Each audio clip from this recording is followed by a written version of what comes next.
Hello welcome ටු ආශී ව්ලොග්ස්. ඉතින් ඔන්න අදත් මම ආවා රසම රස රෙසිපි එකක් ඔයාලත් එක්ක ෂෙයා කරගන්න. ඉතින් අද මං හදන්නේ රුලන් වලින් රසම රස කෑමක්. ඉතින් අපි හැමදාම රුලන් වලින් රුලන් ටොෆි, රුලන් අලුවා ඒ වගේ දේවල් හදනවනේ. ඉතින් මේ පාර ඒ වගේ නැතු රුලන් වලින් වෙනස් විදියට රස කෑමක් තමයි මං අද ඔයාලට හදන්න ගෙනාවේ. ඉතින් බලමු මේක හදන්නේ කොහොමද කියලා. මේකට මම ගත්තා රුලන්, සීනි, වතුර, බටර්, කස්ටර්ඩ් පවුඩර්. මෙන්න මේ ටික තමයි අරගෙන තියෙන්නේ.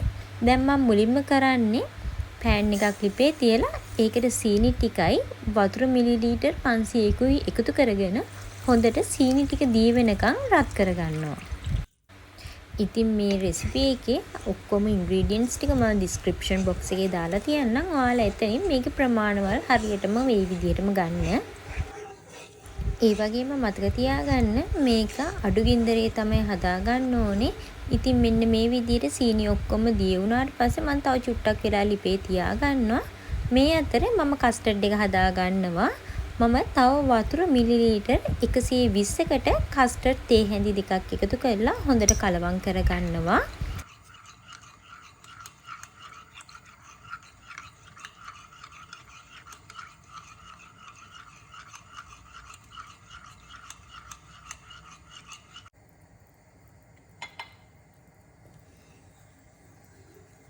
දැන් අපේ සීනි ටික ඔක්කොම හොඳට දිය වෙලා චුට්ටක් බුබුලු දාන තරමට ඇවිල්ලා තින්නේ. දැන් මෙන්න මේ වෙලාවේදී මම අර හදාගත්ත කස්ටර්ඩ් ටික මේ සීනි එකට එකතු කරලා හොඳට කලවම් කරගන්න. තව විනාඩියක් දෙකක් විතර ලිපේ තියාගන්නවා.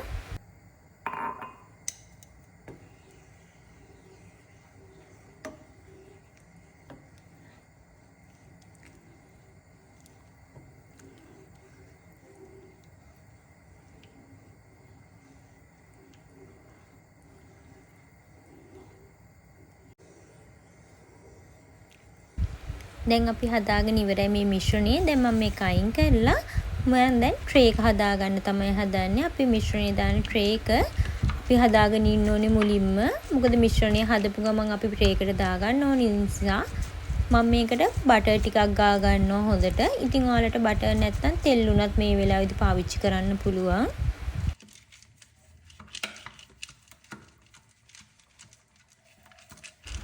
දැන් මම ට්‍රේ එක හදාගෙන ඉවරයි. දැන් යන් අපේ අනිත් රුලන් මිශ්‍රණය හදාගන්න. මම මුලින්ම රුලන් ටික දාලා විනාඩියක් දෙකක් රුලන් ටික බැද ගන්නවා.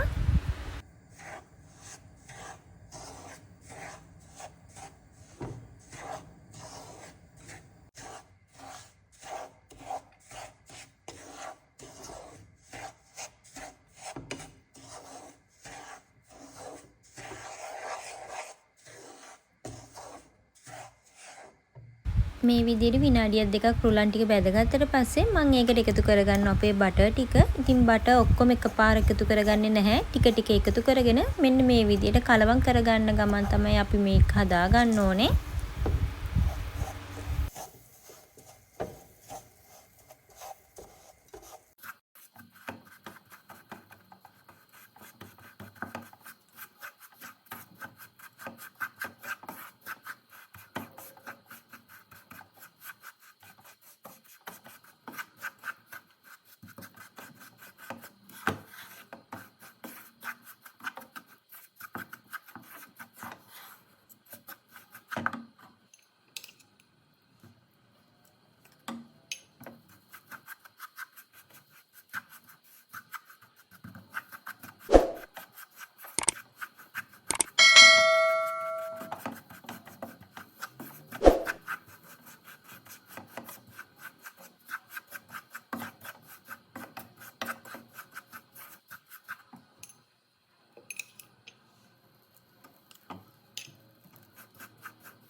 දැන් මම බටර් ටික ඔක්කොම එකතු කරගෙන හොඳට මිශ්‍ර කරගෙන ඉවරයි. දැන් මම මේ වෙලාවේදී එකතු කරගන්නවා අපි කලින් හදාගත්ත සීනි පැණි එක. මේ විදිහට එකතු කරලා හොඳට කලවම් කරගන්නවා මම මේක. මේක ටිකක් ගන්න ඩෝ එකක් විදිහට හැදෙනකම් මම මේක ලිපේ තියාගන්නවා. හොඳට මතක තියාගන්න මේ වෙලාවේදීත් ඔයගොල්ලෝ ලිප අඩුවෙන්ම තියාගන්න.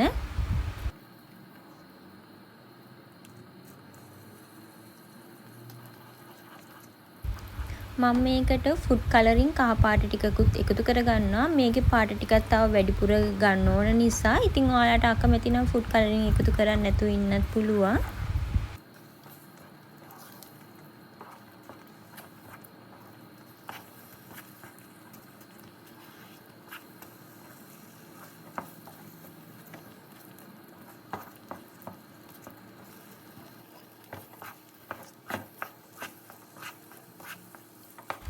දැන් ඔයාලගේ අතට දැනෙනවා මේ ඩෝ එක ටිකක් එන්න ඝනකම් වෙනවා. ඉතින් ඔයාලා මේක එක ගුලියකට ඇලෙන තරමටම ලිපේ තියාගන්න. හොඳට මතක තියාගන්න ලිපේ ගින්දර අඩුවෙන් තියාගන්න. මොකද මේක ඉක්මනට ගල් වෙන නිසා.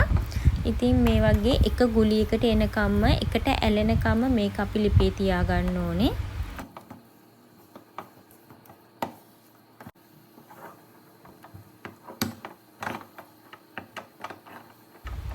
දැන් මෙන්න මේ ගානට ආවට පස්සේ මම මේක ලිපෙන් අයින් කරගෙන ට්‍රේ එකට දාගන්නවා. ට්‍රේ එකට දාලා ඔයාලා මේක හොඳට නීට් කරගන්න. ඉතින් මේකෙදී මේක ගල් වෙන්නේ නැහැ. ඉතින් ඕගොල්ලෝ හිමීට මේක හොඳට නීට් කරගන්න පුළුවන්. මේක ඉක්මනට ගල් වෙන දෙයක් නෙමෙයි නිසා. ඉතින් ඔයාලට වෙලාව වරන් හොඳට මේක නීට් කරගන්න පුළුවන්.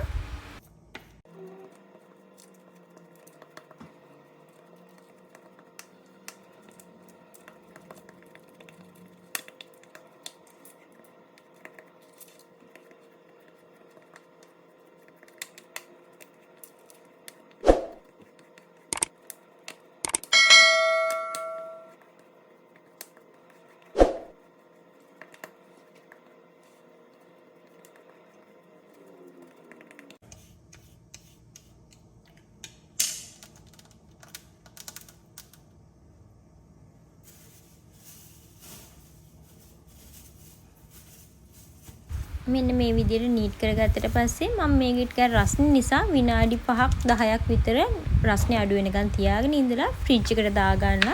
ෆ්‍රිජ් එකේ පැයක් විතර තියාගන්නවා. දැන් මේ ඔයාලට පේන්නේ ෆ්‍රිජ් එකේ පැයක් තියාගත්තට පස්සේ අපේ රුලන් එක දැන් මම මේකේ කෑලි කපා ගන්න තමයි හදන්නේ. ඉතින් ඔයාලට මේ වෙලාවේදී ඔයාලා කැමති ප්‍රමාණවල වලට කැමති හැඩයකට මේ රුලන් එක කපා ගන්න පුළුවන්. ඉතින් මම මේ වෙලාවේදී කිරිබත් හැඩයට තමයි අර කපා ගන්නෙ.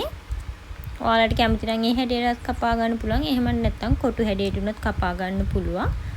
තව දෙයක් මට කියන්න අමතක වුණා. ඔයාලා ෆ්‍රිජ් එකට දාන්න කලින් මිශ්‍රණය හොඳට නීට් කරගත්තට පස්සේ ඔයාලා ගාව තියෙනවා නම් කජු එහෙමත් නැත්නම් ඔයාලා කැමති ඕනම නට්ස් වර්ගයක් මේකට එකතු කරගන්න පුළුවන්. ඒකෙන් තවත් රස වැඩි වෙනවා මේකේ. ඉතින් මං ගාව නට්ස් වර්ගයක් තිබ්බේ නැති හින්දා තමයි මම මෙහෙම නිකන් හැදුවේ. ඉතින් ඔයාලා ගාව තියෙනවා නම් කජු හරි මොන හරි නට්ස් වර්ගයක් මේකට එකතු කරගන්න. එතකොට මේකේ රස තවත් වැඩි වෙනවා.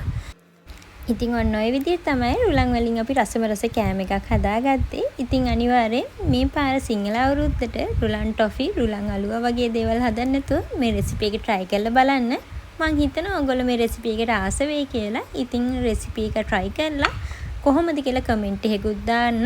ඒ වගේම මේ වීඩියෝ එක සේව් කරලා තියාගන්න. යාළුවොත් එක්ක ෂෙයා කරන්න අමතක කරන්න එපා.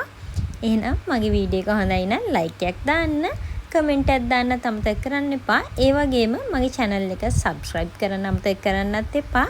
එහෙනම් තවත් ලස්සන වීඩියෝ එකකින් හම්බ වෙනකන් ගිහින් එන්නම්. Thank you for watching.